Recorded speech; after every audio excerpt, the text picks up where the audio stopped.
सभी भाई बहनों को प्रणाम और ढेर सारा प्यार। कैसे हैं आप सभी लोग? तो आज की वीडियो शुरू करने से पहले नए सुनने वाले भाई बहनों से हमारी रिक्वेस्ट है कि प्लीज़ आप पुरानी वीडियोस ज़रूर सुनें। छोटे छोटे वीडियोस हैं और उन्हें आप सुनेंगे तो आप लोग को समझने में बेहतरी होगी कि हम ये छोटी छोटी बातें आप लोगों से क्यों शेयर कर रहे हैं। तो आज का वीडियो है कि आप अपने मालिक से लड़ें, है ना, ईश्वर से लड़िए। तो जैसा कि पिछली वीडियो में हमने कहा था, हम अगली वीडियो में बात करेंगे इस बारे में। तो लड़ाई झगड़ा करते हैं आज सही दिशा में, सही सोच के लिए, सही बात के लिए। जैसे कि कल हमने वीडियो बनाया गुरु द्रोण और एकलव्य पर। तो गुरु द्रोण पर वीडियो बनाने से हमें ऐसा एहसास होता है कि जैसे एक किस्म से हमने प्रायश्चित किया, जो अनजाने में अज्ञानतावश उनके बारे में हम जितना भी बुरा बोल रहे थे, सोच रहे थे। और कल वीडियो बना के हमें बहुत राहत मिली। और क्योंकि हमारा उद्देश्य उनसे घृणा नहीं था, हमारा उद्देश्य, हमारे भीतर जो पीड़ा थी वो एकलव्य के प्रति प्रेम था। तो जब हमारी सोच, हमारा उद्देश्य, हमारा लक्ष्य और हमारे भीतर का जो बीज है वो प्रेम होता है, तो हमें सही दिशा अवश्य मिलती है। क्योंकि प्रेम का काम ही यही है और प्रेम की सुंदरता ही यही है कि वो आपको सही दिशा अवश्य देता है। तो जो हम आज आप लोगों से अपना एक्सपीरियंस शेयर करेंगे, तो हमें विश्वास है, उम्मीद है कि आप उसे उसी तरह से समझ पाएंगे जैसा हम चाह रहे हैं, और उससे बेहतर तरीके से आप समझ पाएँ। हम उसके लिए दुआ करते हैं। तो हमारी सोच क्या है, हम किस चीज़ के लिए सोच रहे हैं। अगर हम सही चीज़ को सोच रहे हैं तो हम सही चीज़ों को आमंत्रित करते हैं। और अगर हम किसी के प्रति क्रोध और ईर्ष्या को मद्देनज़र रख के उसको मेन पॉइंट बनाकर सोचते हैं, तो फिर हमारे भीतर नकारात्मक चीज़ें प्रवेश करती हैं और आपको पता भी नहीं चलता है। और ज्ञान की तो कमी कहीं नहीं है, इसलिए ज्ञान का तो ना अहंकार कीजिए और ना ही अपने आप को मूर्ख बनाएं। क्योंकि ये ज्ञान, अगर आपका बीज अगर सही नहीं है तो यही ज्ञान आपके उस सोच को गलत तरह से राह देता है। इसलिए सबसे पहले अपने ज्ञान से बचें, अपने मेन पॉइंट को, मेन बीज को देखें कि आपका जो सोचने और समझने का जो आप विकसित कर रहे हैं वो क्या है, उसे पकड़िए पहले। तो वो हमेशा पॉजिटिव होना चाहिए।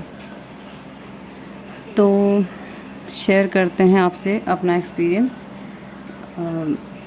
वैसे हम चाहते नहीं थे कि हम ऐसी छोटी छोटी चीज़ें शेयर करें आप लोगों से, क्योंकि हमारा उद्देश्य वही है कि आप लोग खुद से सोचना सीखें और अपने हृदय से जुड़ें, अपने आप से जुड़ें, अपने ईश्वर से जुड़ें।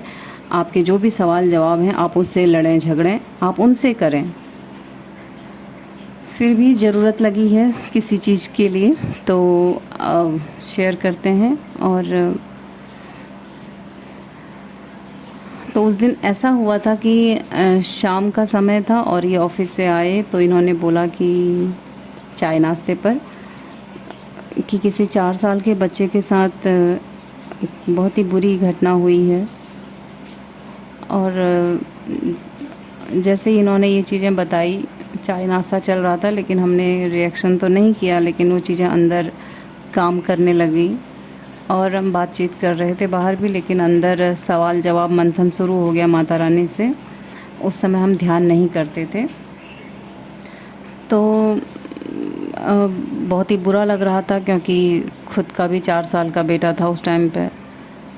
तो ये सारी चीज़ें, क्योंकि जब हमारा बच्चा कहीं चारपाई से ही गिर जाता है या छोटी मोटी चोट लगा लेता है तो कितना तकलीफ़ देती हैं वो चीज़ें। और जबकि उसमें ऐसा कुछ भी नहीं, वो नॉर्मल सी चीज़ें हैं, बच्चों के साथ तो उठा पटक चली रहती है, लेकिन फिर भी तकलीफ़ होती है।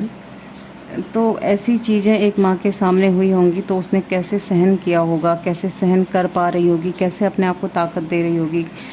तो वो सारी चीज़ें सोच सोच के हम हर्ट होना शुरू हो गए और हमें बहुत ही अंदर हम उसी दशा में चले गए कि वो सारी चीज़ें कि वो माँ मैं ही हूँ जिसके साथ ये सब हो रहा है।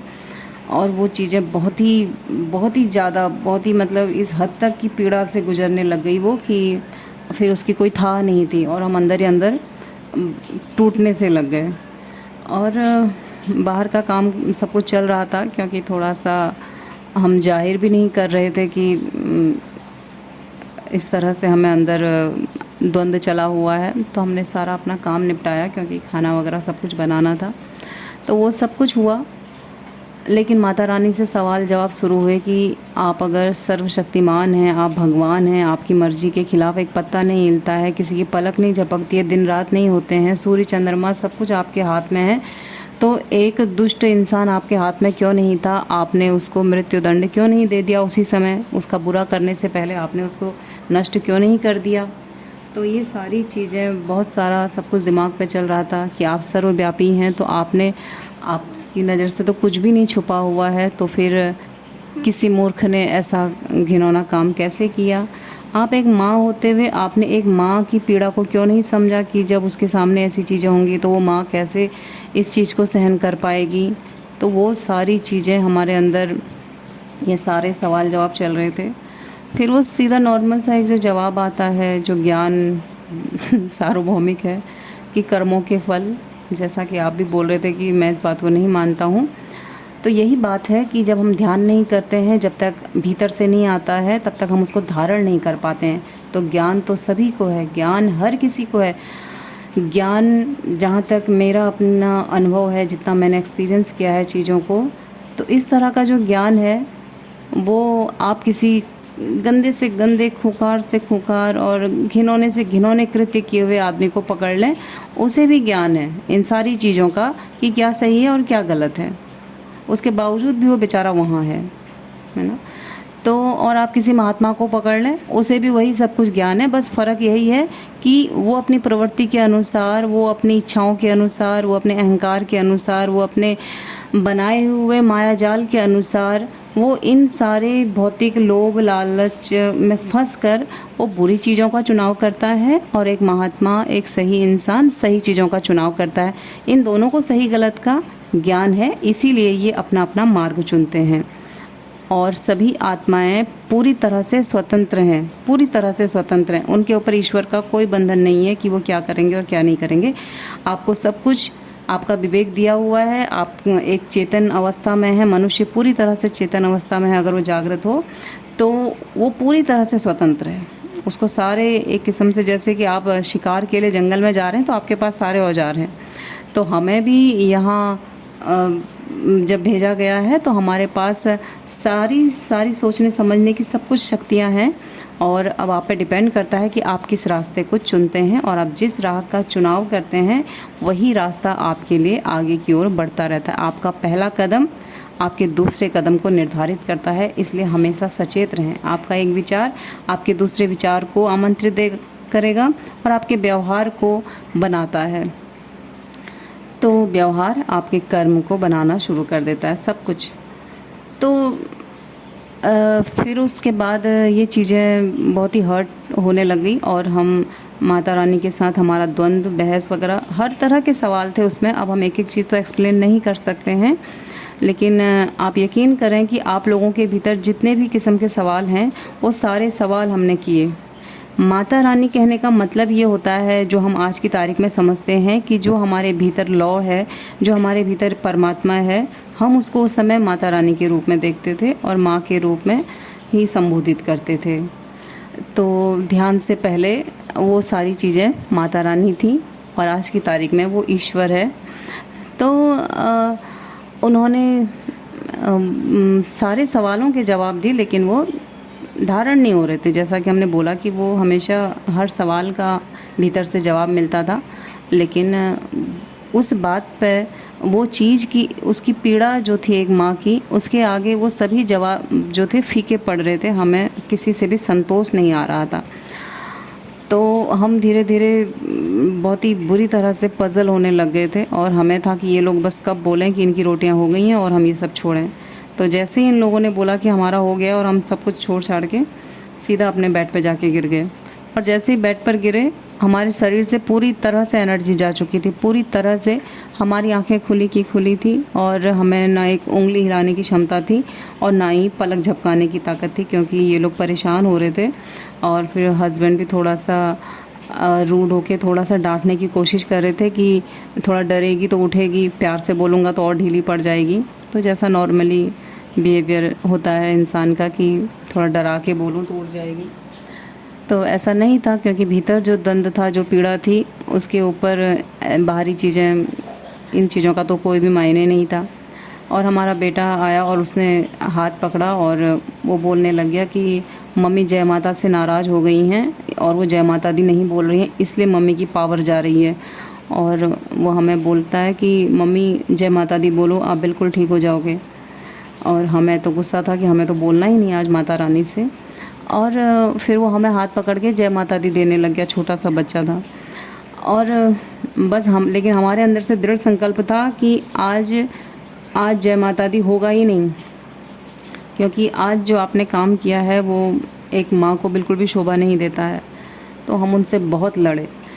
फिर उसके बाद थोड़ी देर में हमने महसूस किया कि हमारे गले पर कोई भारी भारी सी चीज़ वहाँ पर आ गई थी और पूरी बॉडी में हमको सिर्फ एक ही चीज़ फील हो रही थी जो हमारे गले पर थी। तो वो हमें फ़ील हो रहा था और वो एक किस्म से हमारे अंदर से हमें इशारा कर रहा था कि ये तुम्हारे प्राण हैं और जय माता दी बोलो तो ये शरीर में रमे और नहीं बोलोगे तो ये बाहर निकल जाएंगे, बस मुंह तक का ही गैप बचा हुआ है। तो हमारा भी चैलेंज था कि आज भले ही प्राण ले लो लेकिन जय माता दी नहीं बोला जाएगा, क्योंकि आज तो बिल्कुल माफ़ी नहीं मिलने वाली है। ये तो बहुत ही बुरी बात हुई और आपने आज बिल्कुल भी अच्छा नहीं किया है, आज भले प्राण ले लो।